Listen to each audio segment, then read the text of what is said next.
সে ছিল এক ভিখারির মেয়ে। তাকে স্কুলে ঢুকতে দেওয়া হতো না। ও নোংরা, ওকে ছুলে ক্লাস অপবিত্র হয়ে যাবে। তবুও সে স্কুলের বাইরে বসে শুনতো ক্লাসের শব্দ, জানলার ফাঁক দিয়ে পড়া দেখতো। আর আজ ওই জানলার মেয়েটাই আজ প্রশাসনিক কক্ষে বসে সমাজটা বদলে দিচ্ছে। এই গল্প শুধু একজন মেয়ের নয়, এটা অসম্ভবকে সম্ভব করে তোলার একটা ইতিহাস। কে ছিলেন এই মেয়ে? আসুন জেনে নেওয়া যাক। মেয়েটির নাম ছিল কাঞ্চনা। পশ্চিমবঙ্গের এক ছোট্ট গ্রামে, যেখানে ভিক্ষে করা মানে অপরাধ, আর ভিখারির মেয়ে মানেই চিরকাল সমাজ থেকে ঘৃণিত, লাঞ্ছিত, অপমানিত।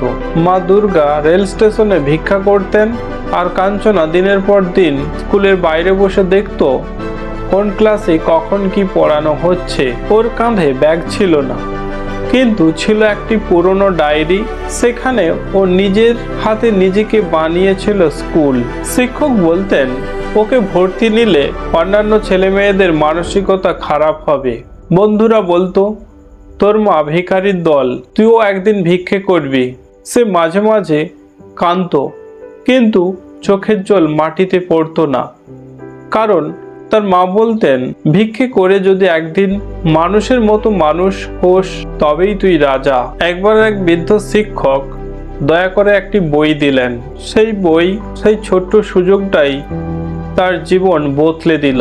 সে জানলার ফাঁক দিয়ে একটা স্বপ্ন দেখতে শুরু করলো, আইএস হওয়ার। যেখান থেকে স্কুলে বই কেনার টাকা ছিল না, সেখান থেকে সে জেলার প্রথম হলো মাধ্যমিকে। খবরের কাগজে নাম বেরোলো ভিখারির মেয়ে বিস্ময়কর। কিন্তু এখানেই সে থেমে যায়নি। হায়ার সেকেন্ডারিতেও রাজ্য স্তরে মেধা তালিকায় তার নাম আসে, সরকার স্কলারশিপ দেয়। তবুও গ্রামের লোকেরা বলতো ভাগ্য করে হয়েছে, ও বেশিদূর এগোতে পারবে না। কাঞ্চনা সবার ভুল প্রমাণ করে দেখিয়ে দিল। WBCS দিয়ে প্রথম প্রচেষ্টাতেই পাস করলো।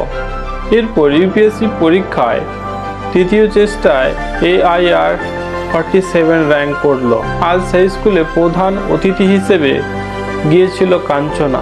যে স্কুলে একদিন তাকে ঢুকতে দেওয়া হয়নি, সেখানকার ক্লাসরুমে আজ তার নামে একটি লাইব্রেরি হয়েছে। রেল স্টেশনে যেই প্ল্যাটফর্মে তার মা ভিক্ষে করতেন, সেই প্ল্যাটফর্মে কাঞ্চনার উদ্যোগে 24 ঘন্টার ওপেন স্কুল চালু হয়েছে গরিব ছেলে মেয়েদের জন্য। কাঞ্চনা বলে, আমি মাটি থেকে উঠে এসেছি বলেই জানি মাটির গন্ধ কেমন। তার চোখে জল, কিন্তু মাথা উঁচু।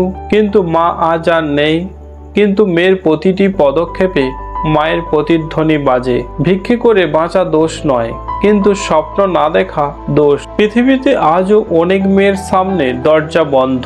তাদের নামের পাশে লেখা হয় অযোগ্য, অপরিচ্ছন্ন, ভিখারির মেয়ে। কিন্তু তারা যদি একবার দাঁড়াতে শেখে, তবে গোটা পৃথিবী তাদের কাছে মাথা নত করবে।